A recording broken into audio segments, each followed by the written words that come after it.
Hello বন্ধুরা, এখন বাজে 11:30। প্রায় 4 দিন হয়ে গেল আমরা পুরীতে এসেছি। আর স্নান করেছে ছেলে মাত্র একদিন, তাই আজও ওর বায়না সমুদ্রে স্নান করবে। তাই দেখো আমার ছেলে আর তোমাদের দাদা গেছে সমুদ্রে স্নান করতে।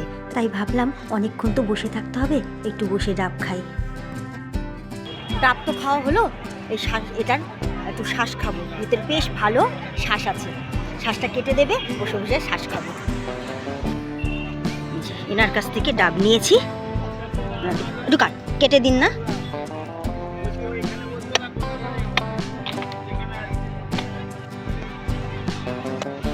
এত রোদ্দুর না, তাকাতে পাচ্ছি না। চলো এটা বসে বসে খাবো আর ভিডিও করবো।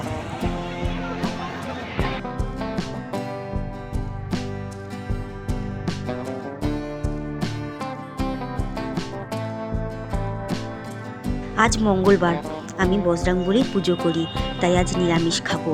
তাই এইসব হোটেলে তো আর নিরামিষ পাবো কি না জানি না, তাই ভাবলাম আজকে শশা ডাব একটু ফল টলকে দিনটা কাটিয়ে দেবো। কালকের চেয়ে আজকে না লোক আরো গিজগিজ করছে, দেখো কি ভিড়। দেখেছো এদের অবস্থা, পারলে যেন এখানেই শুয়ে পড়বে। কখন থেকে ডেকে যাচ্ছি যে চল হোটেলে যেতে হবে, কিছুতেই ছেলে কথা শুনছে না, শুধু বলছে আরেকটু স্নান করি আরেকটু স্নান করি। আর আমি বসে বসে দেখো কি ভালো লাগছে সমুদ্রের জলটা, মানে মনটা যেন ভরে যাচ্ছে। চলো এখন বাড়ি যাই, হোটেলে যাই, গিয়ে খাওয়া দাওয়া করি, আবার বিকেলে বেরোবো। আমার ছেলে আর তোমাদের দাদা ও হোটেলে চলে উঠেছে।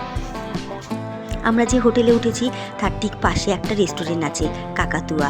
তা সেখানে নাকি সম্পূর্ণ নিরামিষ খাওয়া দাওয়া, তাই আমাকে জোর করে পাঠালো তোমাদের দাদা এখানে খেতে, তাই একা চলে আসলাম। এটা হলো কাকাতুয়া রেস্টুরেন্ট, এটা হচ্ছে পুরো নিরামিষ। যেহেতু আজকে মঙ্গলবার, আমি তো নিরামিষ খাই, ওই জন্য এখানে সম্পূর্ণ নিরামিষ খাওয়া দাওয়া। একা বসে খাবো কেমন যেন লাগছে, ভালো লাগছে না, ওই জন্য পার্সেলটা নিয়ে হোটেলে চলে আসলাম। এটা কাকাতুয়া রেস্টুরেন্টও বলতে পারো, আবার মিষ্টি দোকানও বলতে পারো। এটা খাজাগুলো টেস্ট করে দেখলাম, এখান থেকে নিয়ে যাব। চলো বাড়ি গিয়ে দেখি খাবার কেমন কেমন টেস্ট। সবাই তো বলছে খুব ভালো নাকি খাবার।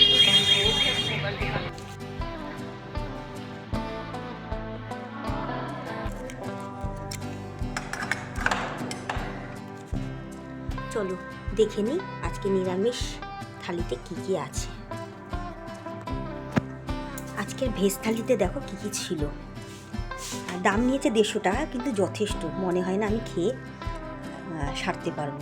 দেখো এটা ডাল, আচ্ছা এটা হচ্ছে আলু ভাজা বেশ মুচমুচে, পাঁপড় ভাজা, এটা হচ্ছে বাঁধাকপির তরকারি, আর এটা হচ্ছে শুক্তো, আর এটা হচ্ছে পনির, আর এখানে আছে তোমার চাটনি, পায়েস, আর ডাল দিয়েছে অনেকটা। ঠিক আছে, চলো তাহলে এবার আমি খেয়ে নিই, অনেকটা বেলা হয়ে গেছে। আজকে যেহেতু মঙ্গলবার, ওই জন্য আমি ঘরে এনেই খেলাম। আর এটা কাকাতুয়া রেস্টুরেন্ট একদম নিরামিষ, আর অনেকগুলো নিরামিষ আছে তারা নাকি পেঁয়াজ ইউজ করে, ওই জন্য আমি এখান থেকেই আজকে খাবার নিলাম। তাহলে বন্ধুরা এখন খাওয়া দাওয়া করে একটু রেস্ট নিই, আর বিকেলে তোমাদের সাথে আবার দেখা হবে। আজকে স্বর্গদ্বার যাব, সেই ব্লগটাও তোমাদের সাথে শেয়ার করব। তাহলে এখনকার মতন টাটা।